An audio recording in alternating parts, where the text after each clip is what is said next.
I'm Dustin Abbott, and I'm here today to do the fourth in a series of episodes about what's in my own personal kit, what's in my bag. So if you've missed the earlier episodes, in our first episode, we talked about the various camera bodies that I used. You can check that out here.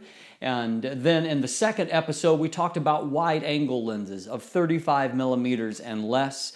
And if you missed that episode, check it out here. Our third episode, the last one we did, was about general purpose shooting, kind of normal lenses. And again, between 35 millimeters and up to around 70 millimeters. And if you didn't catch that episode, you can watch it here. In today's episode, we're going to be talking about telephoto lenses. And as you can see, I've got a fairly wide variety of different telephoto lenses that I use for different purposes. And so let's jump right in.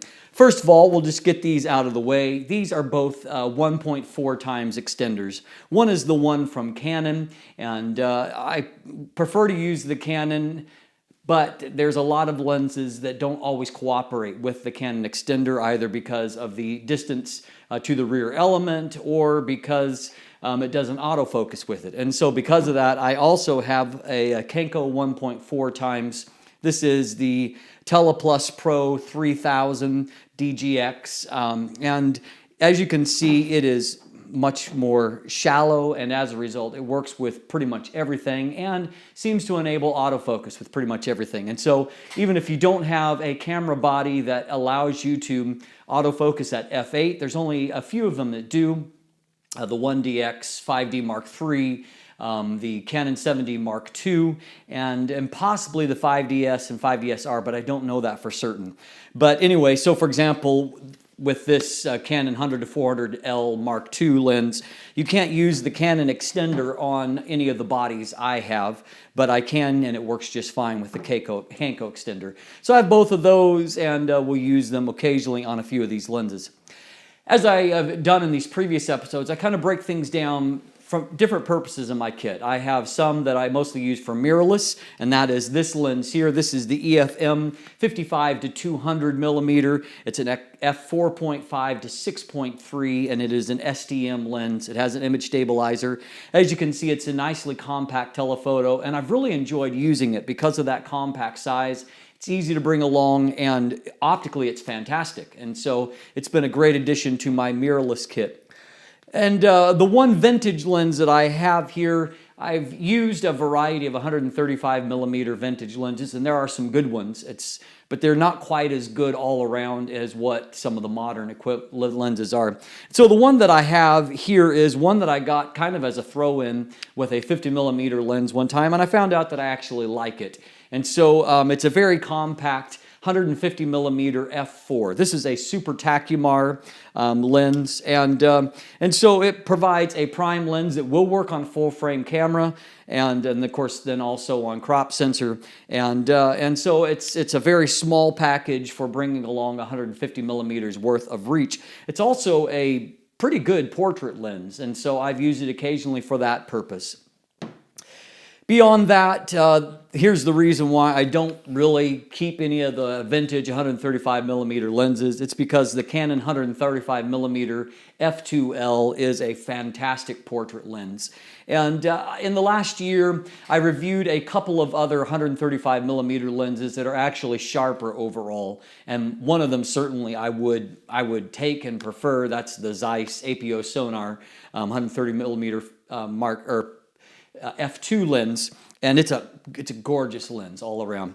But despite being eclipsed optically by some of those lenses, there's still something very magical about the drawing of the 135L, and it remains a favorite for portrait users, really around the world. And so I've debated, kicked around getting rid of it at times, but so far as you can see, it's still in my kit. It provides something unique, and I don't go to it often, but when I do, I'm always rewarded with something special from it.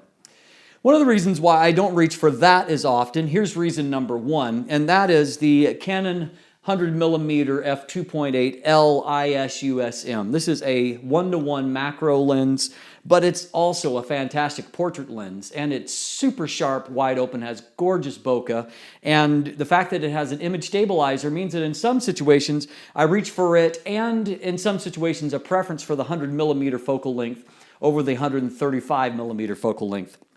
Anyway, it's a fantastic lens, and I use this lens a lot. As I said, I'll use it sometimes as a general purpose or portrait lens, but of course the main thing I have is it's the sole true macro lens in my kit, and so I use it for when I shoot all of the lens product shots for reviews. I use it, whenever I want to shoot anything macro, and this lens I think has now been in my kit longer than anything else, and it will be here for a whole lot longer because it is a gorgeous lens. I don't ever think about getting rid of it. It's fantastic. I also use the Tamron 70 to 200mm. This is the f2.8 DI VC USD lens. I've tried the older Tamron 70 to 200, and while it did have very nice image quality overall, the autofocus was quite slow on it. But when I reviewed this lens, I was sold on it. For one thing, it's not as popular, obviously, as the Canon 70 to 200 f2.8 L Mark II IS lens, but I actually preferred it.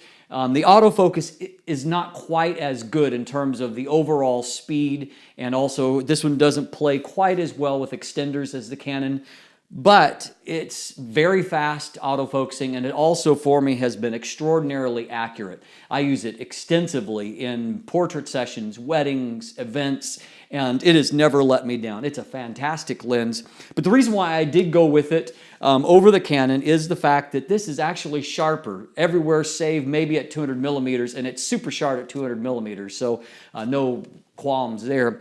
But it also has a better overall image quality in terms of the drawing, the bokeh, than what the Canon does. And I really love the images that come out of this. And this is the second reason why I don't reach for the 135L as often as what I might, because this gives me versatility when shooting portraits, the versatility of a zoom. It also has a fantastic image stabilizer and deadly accurate autofocus. My 135L is accurate overall. I just find that sometimes I get more misses, and I don't know if that's from camera movement or what, the lack of an image stabilizer, but anyway, I do reach for the image stabilized lenses more often. Finally, as I've already mentioned, and this is the most recent telephoto addition to my kit, I reviewed the 100 to 400mm f4.5 to 5.6 LIS-USM2 lens earlier this year, and as soon as I began to look at the design and began to use it, I love the lens. It really, there's nothing I didn't like about it. It's amazingly sharp. The handling is fantastic. It's loaded with all kinds of awesome features, and so I was sold on it. And I actually ended up moving this year my beloved 70 to 300L lens. I also moved a Tamron 150 to 600mm VC lens that I had and consolidated into this one. And I don't regret it. It really is a fantastic lens, and I look forward to using it even more in the future.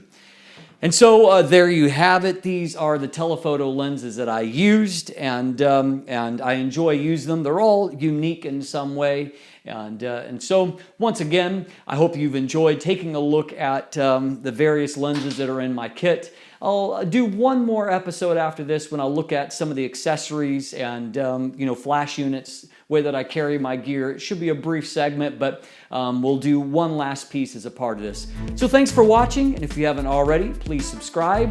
I'm Dustin Abbott. Have a great day.